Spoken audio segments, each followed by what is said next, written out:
Hi everyone!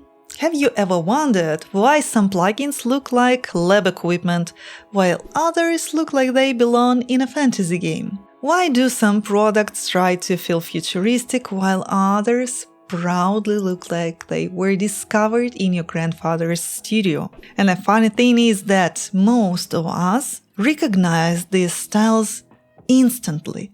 We know when something feels premium, nostalgic, futuristic, technical, magical, luxurious, or even little weird. But where do all these visual languages come from? A while ago, I became curious about exactly that. I wanted to learn more about these styles myself and eventually decided to share what I found with you. So after watching this video, you'll have a better understanding of where different visual styles come from, what their roots are and how they differ from each other, and maybe why some of us have such strange love to fruity gyro. So in this video I wanted to create something I wish I had years ago when I started designing audio software. A visual map, a practical overview of the most interesting aesthetic styles and visual directions that appear in the audio industry or could appear there. And there are a lot of them, hundreds, maybe even thousands. There's even a huge online resource called Aesthetics Wiki that tries to collect, organize, and describe most of them, from Bauhaus to Synthwave. Quick note, because there's so much material to cover, we intentionally simplified some styles and grouped certain related directions into broader categories. Not to reduce the history or importance, but simply to make the material clearer and more practical and quicker to digest. And because looking at references for 15 minutes to half an hour can get a little boring, we decided to have some fun. We reimagined LA to a compressor in almost every style you'll see in this video, so let's find out which of them inspires you the most, or maybe surprises you. Grab a coffee, tea, or whatever helps you survive this journey, and let's dive in. Functionalism. A clean, rational style where every element exists for a practical reason. Clear hierarchy, grids, simple forms, and minimal decoration. Its roots come from Bauhaus, modernism, constructivism, and the idea that design should serve function first. Minimalism. A reduced visual style built around simplicity, empty space, restrained typography, and removal of anything unnecessary. It grew from modernist design, Japanese spatial discipline, and the less but better industrial design mindset. And with this one, this is where people get often confused, because many styles look similar at first glance.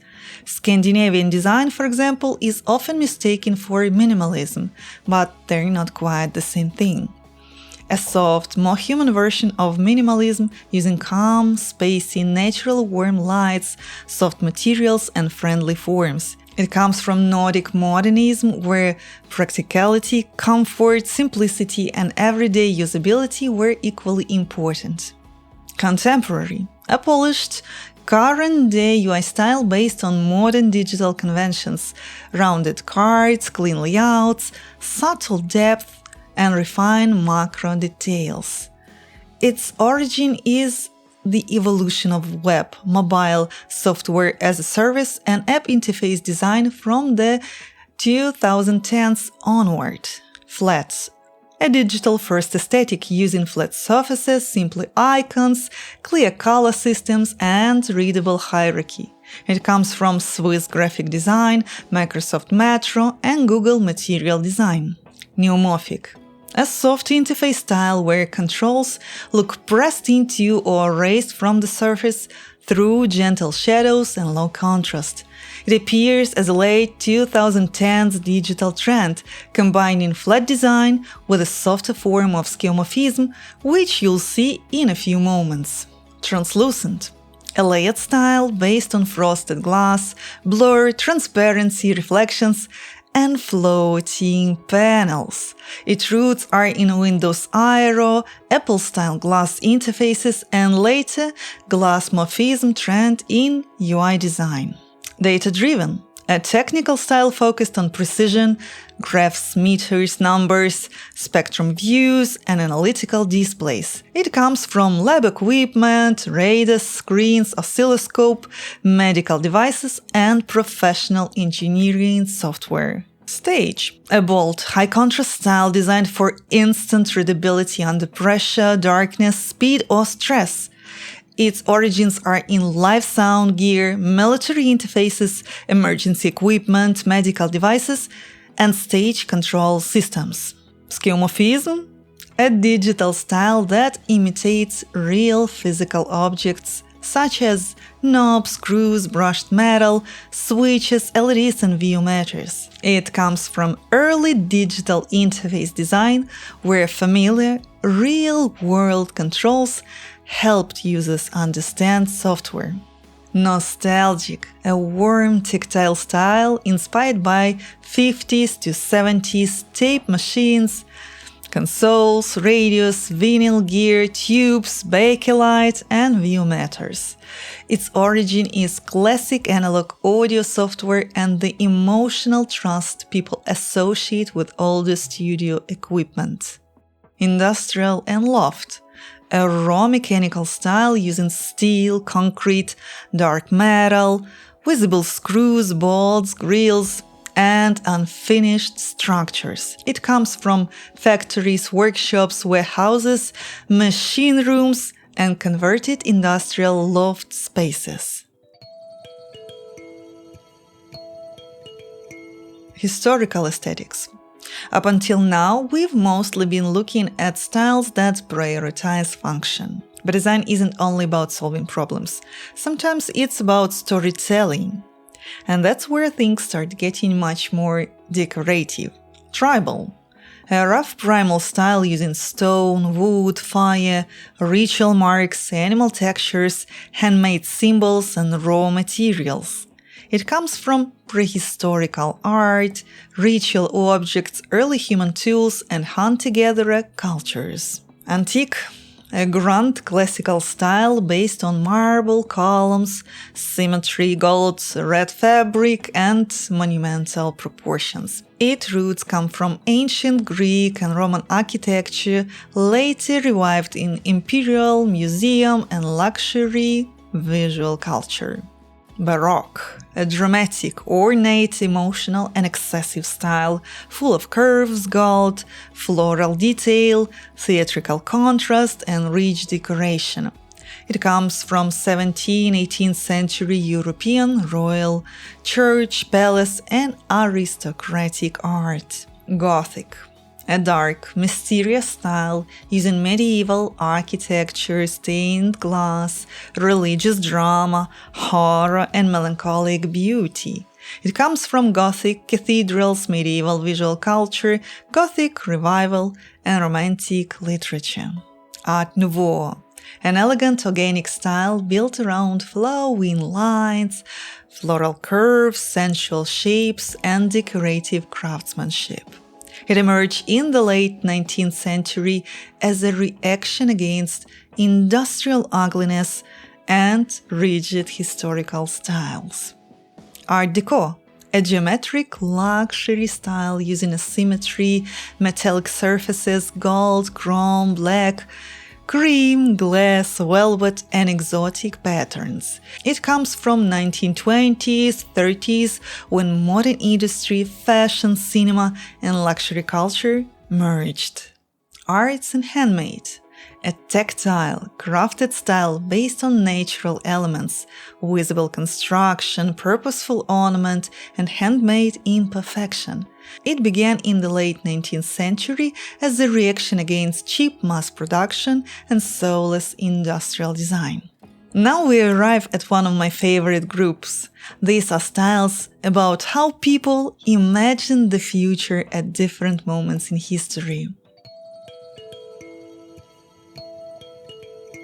Synthwave, a neon digital style inspired by 1980s synthesizers, samplers, VHS arcades, cyan magenta palettes, and glowing screens. Its modern form comes from 2000s, 2010s nostalgia for the 80s synthpop music, video games, and film culture.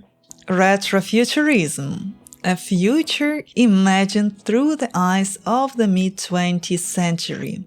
Rockets, planes, chrome, glossy plastic, rounded forms, and optimistic geometry. It comes from 1950s, 1960s, space, race culture, sci-fi magazines, cars, furniture, and product design. And if you are somewhere 35 to 45 years old, the next style might hit you with unexpected amount of nostalgia.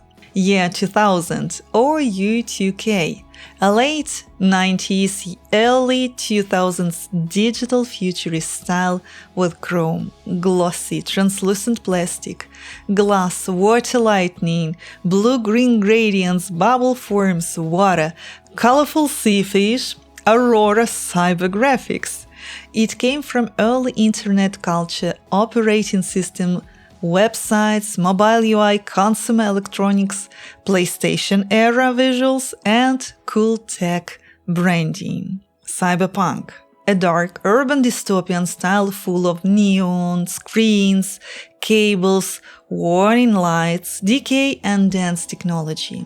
It comes from 80s cyberpunk literature, Japanese urban futurism, anime, hacker culture, and films about high-tech inequality. Sci-fi, a clean, futuristic interface style using holograms, grids, floating panels, seeing glows, technical readouts, and spaceship logic. It comes from science fiction cinema, aerospace interfaces, concept design, and premium future tech visualization. Steampunk, a Victorian industrial fantasy style using brass, copper, gear, steam machinery, maps, clocks, compasses, and mechanical detail. It originated in retrofuturist fiction that imagined advanced technology built in 19th century engineering. Now we're entering something organic and naturally inspired. Organic, a nature-inspired style using soft curves, plant forms, liquid shapes, wood, sunlight, and earthy colors. Its origins are in Art Nouveau, biomorphic modernism, and environmental design, and forms found in nature. Ethnic, a culturally specific style based on regional patterns, ornaments, colors, textile, instruments, and visual traditions. Its origin depends on the culture being referenced, so it works best when tied to a real place, history, and craft system. Rustic, a warm, rural style based on wood, fabric, simple patterns, muted natural colors, handmade object, and village atmosphere. It comes from farmhouse interiors, rural vernacular design, folk craft, and countryside domestic life. Coastal, a relaxed, sea-inspired style using blue palettes, sand tones, waves, shells, cliffs, marine textures, and tropical or oceanic references. It comes from maritime culture, beach houses, resort design, sailing aesthetics, and coastal living. Abstract, a non-literal style based on pure shapes, color, geometry, rhythm, and composition rather than real objects. Its roots are in early 20th century abstract art, especially suprematism and modernist experiments with form. Now a playful, ironic, colorful, rule-breaking style, postmodernism. It uses strange shapes, unexpected colors, pop references, and visual humor. It comes from postmodern design and the Memphis group of the 80s, which rebelled against strict modernist seriousness. Punk, a raw, anti-polished style using collage, photocopy textures, and hand lettering, messy layout, noise, and do-it-yourself aggression. It comes from 70s punk music culture, zines, protest graphic, Dada, and anti-establishment visual language. Bohemian, eclectic, a mixed, layered, colorful, non-uniform style built from found objects, different eras, personal taste, and intentional imperfection. Its origins are in bohemian interiors, artist communities, travel culture, village collecting, and anti-corporate self-expression. Fantasy, a magical, mythological, and story-driven aesthetic inspired by castles, ancient kingdoms, dragons, enchanted forests, runes, magical symbols, medieval weapons, royal ornaments, and heroic adventure. Its origins come from mythology, folklore, medieval art, fairy tales, romantic literature, fantasy novels, role-playing games, and films such as Lord of the Rings. Psychedelic is a mind-altering design aesthetic inspired by psychedelic drug experiences using warped shapes, melting typography, intense colors, optical illusions, surreal imagery, and sensory overload to imitate hallucination, trance, and expanded consciousness. Its origins come from 1960s LSD counterculture, psychedelic rock posters, surrealism, Eastern mysticism, and later acid house and psytrance rave culture, where psychedelic experience strongly shaped the music, visuals, and atmosphere. Esoteric, a mystical symbolic style using sacred geometry, mandala, celestial references, ritual objects, diagrams, and spiritual patterns.